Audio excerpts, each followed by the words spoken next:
guys, this is Kilbert the Barber. I just wanted to share with you with a quick video that I made the other day with one of my loyal clients in the barbershop. He wanted like a regular haircut. He wanted a half on the sides with a taper on the back. So that's what we're gonna be doing today. Uh, Finger length on top, and at the end I'll put some gel in there and show you guys the result. But anyways, so I started with the 1.5 to take off the bulk. If you guys notice, I put the 1.5 up to the corner of the shape up line. Like if you were to shape up his forehead, that corner right there, that's where I always take the number to take the bulk off. Right now I'm using 1A, which is gonna be like a 1/4 inch under, maybe like a half inch under the 1.5, just to pretty much kind of like take off more of that bulk and make it easier. So when I do the half guard, it'll be easier. Now I'm gonna put, so basically I started with the 1.5 detachable blade, then I started with following under that half inch. I did a 1A. If you have the detachable blades, you'll be able to see the numbers in the front. Now I'm pull out the number 1. It doesn't have a letter after it, it's just 1. I went ahead and put it another half inch or so under the 1A, and as you can see, it blends together. They blend automatically. Now I open, it's open guard, half. That's a half, and as you can see, there's no lines. I'm fading from top to bottom, you could say. Makes it easier. It's faster. This video is actually about 14 minutes, so that's how long it took me to cut his hair. Around there. Maybe I pause here and there because I had to adjust the camera, but I'll say about 14 minutes, 15 minutes it takes me for a haircut like this. If you follow the simple steps, which is fading from top to bottom. So yeah, half, as you can see, it's like a half inch under that, under the 1 on the detachable blade. So you go around the ears, nice and tapered off. And my area, people like to call this like a taper fade, with like a 1.5 on the sides. But to be honest with you, to make it more easier, it's just 1.5 on the 1.5 on the sides with a mid half, and then taper on the back. So now I put my outliner detachable blade. You can actually find that on Amazon. I will put a link on the description if you guys are interested in getting this one. This is actually acts like if you would have had a Andy's T outliner, but I like to use it to make lines like this, because sometimes when you use the trimmer, they can get clogged up because they're smaller clippers. They don't have that much power. But if you put the outliner in the Supra and you make the line for the blowout, you can definitely not damage your other trimmers that are very crucial for shape ups. So now I'm gonna do the shaver. I usually take this maybe like right under the first line with the outliner, so that way I don't want to make a really hard line. If you do make a hard line with it, don't worry, you can you take out your Andy's T outliner or any trimmer that's really zero gap and take the line out. Remember, I did a half on the bottom, so technically I ran a half again, like about an inch. I actually did an inch here, and little by little I'm putting the lever up a little bit higher, and then obviously on the haircut on the back of his head I'm going less and less, so that way I don't make another line and overlap the first fade that I did. So now I'm just going over it again, just making sure that everything's smoothed out. The back of his head, looks like he has like some darker spots in there.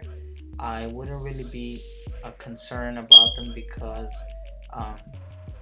no matter what you do, you won't be able to take them out. I will have to go higher and shorter on those what I call dents. It's like dents. As you can see in the video, there's some dark spots, but it's not because it's not faded. It's just that's his head. You'll see that in the barber industry where you're doing some haircuts, and some are more difficult than others because of it. But now that you finished doing the taper, what I like to do is I like to get the base. Everything I like to do it like this, where take the bulk off on the sides.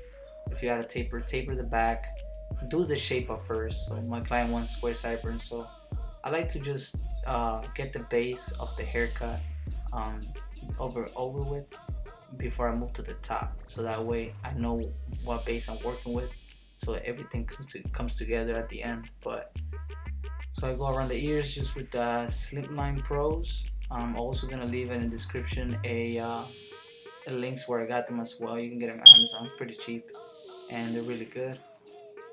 So um, you want squares. I usually, when I do squares, I line it up using his ear. So if, like, I basically look at his ear, and wherever I put that square, that straight line, I look at the ear, and then I just go on the other ear and just do the same thing, put it where I left it on the other side.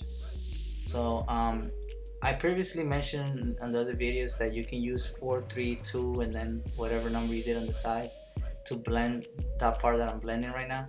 But I started doing more of a flat top comb and clipper. So clipper over comb technique is faster. I wanted to show you both things, 432 fade, and also I wanted to show you this way as well, so you guys can have a variety of techniques in your skills that you can use for all your haircut needs. But so right there, as you can see, it's gone. You know, I didn't have to, it didn't take me long, and this is what makes you faster. You know, if you know how to use this technique, it's great for, I'll say, for straight hair, really coarse hair like this. I wouldn't really use it for curly hair like that, because it's not, it will take too much. Curly hair obviously curls up too much, and it will take more than what you're supposed to. As you can see, I make it really flat. You know, I go in, but then I flatten it out, and then I cut. So whatever I see there, I cut. And from my experience, because I know his haircut, I'm taking directly about 1/2 inch right away.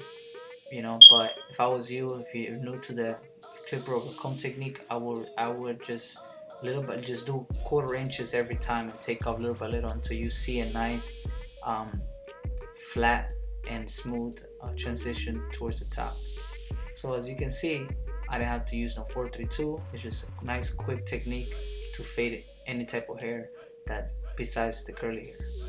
So now we got the air compressor. I also have this compressor that I just recently purchased. It's called California Tools. They're great. You can actually get like a quiet one if you want a barbershop, or if you work at a barbershop, you want to suggest to the owner. I bought it from the website California Tools. You can get the silent ones. They're about like $600 or so, or maybe a little bit more expensive, but it doesn't make any noise. You can put it in a back room, close the door, and you can't even hear it. So it's great to, you know, clean up the hair. A lot of my clients really appreciate that when they come in, they're able to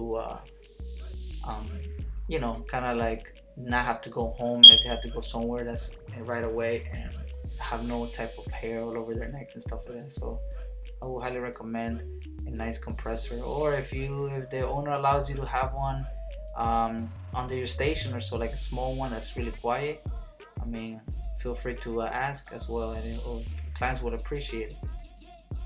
When it's going back to the haircut, you see how I cut hair. I can do it both ways. I can do the, you know, I go behind the client, from the middle, and then from side to side, and then blend it together like a normal type of scissor technique that they'll teach you in school, or that's the first things you guys learn. But I'm using this technique, which is like scissor over comb. So what I do is I take out, I put the comb in the hair, I pull it up, and then whatever he told me to take off is whatever comes out of the comb is what I'm going to be taking off. So if he tells me do finger length, for example, which is like I'm taking about a 1/2 inch or so here, what I do is I put the comb in, as you guys can see in the video, and then I pull it out, and then when I see a 1/2 inch that's coming out of the comb, that's what I cut. And then you could do that from the middle. You could do it the way I did it, which is to the side all the way to the left, well, to his right actually, or you could do middle, left, and right. and then when you put in the comb, you can actually see if both sides, if the guidelines, you can see where you cut. You can just follow that all throughout the whole haircut. So for this situation, for this circumstance, my client actually liked really short. His hair is really thick, so he definitely didn't want a lot of hair. So I definitely took it real pretty short. Um, the bangs in the front, he has a calic there, so you might not wanna cut it too short, or else it'll definitely spike.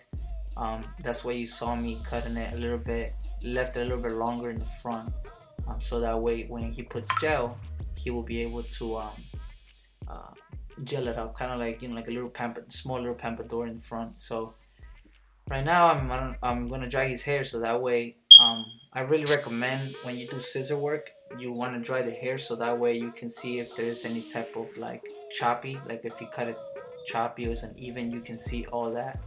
um, from my experience, I'm only showing you this so that you guys can do it, but usually I don't dry it, because with the experience in the eye, I can already see if it's even or not, even when it's wet. You don't want a client to go home and he got longer hairs here, shorter hairs there, and it's not. He will definitely come back and complain. Um, it might look funny there that he has like a little bit like a white patch, like white hair, like gray hair, but it makes it look like it's not blended on top of it. It actually is. So you gotta be careful with hair that of different color, because it can kind of confuse you when you're fading as well. Even when you're doing skims on the sides or tapers. So now setting up the razor. What I usually like to do, I like to follow a routine, and this routine that I just did on this client is exactly the same routine I do for everybody else that wants this type of haircut. I never change my way of cutting. It will make you faster if you keep that one single routine, and it's more consistent, you're more organized. But as you can see, if you can go back to the video, I started taking the bulk off, then I started tapering or shaping up around the edges, then I did clip rover comb technique, or whatever you have to fade to the top. Then then you do the top, you finish it, and everything comes together. It's a nice haircut, simple, it's quick, and it's very smooth. And as you can see, I'm finishing up this haircut with the razor. I couldn't get you guys the ending, the result, but you guys can definitely see it throughout the whole video. So I'll catch you guys next time, and please subscribe, comment if you guys want to see more. I will actually be uploading more frequently in the next couple of weeks. See you soon.